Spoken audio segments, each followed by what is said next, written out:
5 రాష్ట్రాల అసెంబ్లీ ఎన్నికల పోరు కీలక దశకు చేరుకుంది. పంజాబ్, గోవా, మణిపూర్లో ఎన్నికల ప్రచారం ఊపందుకుంది. గోవాలో బీజేపీ చీఫ్ అమిత్ షా ప్రచారం నిర్వహించారు. మరోవైపు గోవాలో కాంగ్రెస్ మేనిఫెస్టో రిలీజ్ చేసింది. అన్ని ఫ్రీగా ఇస్తామని ఓటర్లకు హామీ ఇచ్చింది.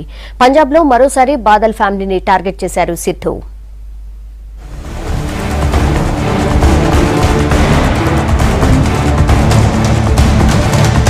గోవాలో ఎన్నికల మేనిఫెస్టోను రిలీజ్ చేసింది కాంగ్రెస్. పనాజీలో ఆ పార్టీ నేతలు జ్యోతిరాదిత్య సింధియా మేనిఫెస్టోను విడుదల చేశారు. యూత్ కు ఫ్రీ పెట్రోల్, ₹2 కిలో గోధుమలు, ₹3 బియ్యం, ₹7 చక్కెర ఇస్తామని మేనిఫెస్టోలో కాంగ్రెస్ హామీ ఇచ్చింది. ఫ్రీ మంచినీళ్లు, ఫ్రీ కరెంటు ఇస్తూ ఎలాంటి పన్నులు పెంచబోమని హామీ ఇచ్చింది. రాష్ట్రంలో ఉద్యోగాల కొరతకి, పేదరికానికి బీజేపీయే కారణమని విమర్శించింది.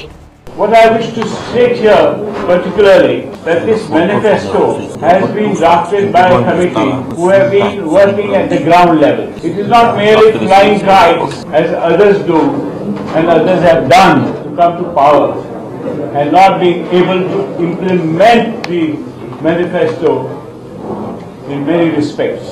గోవాలో ఎన్నికల ప్రచారంలో పాల్గొన్నారు BJP chief Amit Shah. Party గెలుపుతోనే అభివృద్ధి సాధ్యమన్నారు. మరోసారి అవకాశం ఇవ్వాలని ఓటర్లను కోరారు. गोवा का चुनाव गोवा के विकास और अस्थिरता के बीच में करना है. भारतीय जनता पार्टी आई तो स्थिरता और विकास आना है कि 5 राज्य में भारतीय जनता पार्टी स्पष्ट बहुमत के साथ सरकार बनाने जा रही है.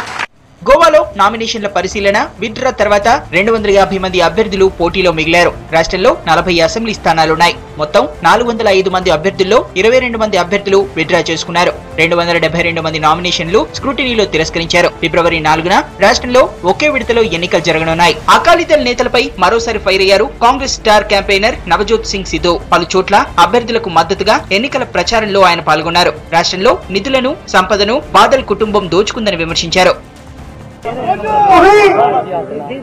ਤੁਸੀਂ ਝੋਲੀਆਂ ਭਰਨ ਵਾਲੇ ਹੋ, ਤੁਸੀਂ ਮੁਰਾਦਾਂ ਪੂਰੀਆਂ ਕਰਨ ਵਾਲੇ ਹੋ ਤੇ ਸ਼ੇਰ ਪਹਿਲਾਂ ਠੋਕਣਾ ਹੀ ਤੁਹਾਡੇ ਉੱਤੇ ਹੈ. ਦੇਖੀ ਚੱਲੋ ਉਹ ਕਿਹੜੇ ਜਿਹੜਾ ਯਾਰ ਨਾ ਦੇਖੇ ਐਬਾਂ ਨੂੰ ਉਹ ਯਾਰ ਮੁਬਾਰਕ ਹੁੰਦਾ ਹੈ. ఇక ప్రచారంలో పాల్గొనే కార్యకర్తలను బాగా చూసుకుంటున్నారు పంజాబ్ అభ్యర్థులు. విందులతో ఖుషి చేస్తున్నారు. పొద్దున్నే టిఫిన్, మధ్యాహ్నం లంచ్, సాయంత్రం స్నాక్స్ ఇస్తున్నారు. ప్రచారంలో ఎక్కడికెళ్తే అక్కడికే ఫుడ్ వచ్చేలా ఏర్పాట్లు చేస్తున్నారు.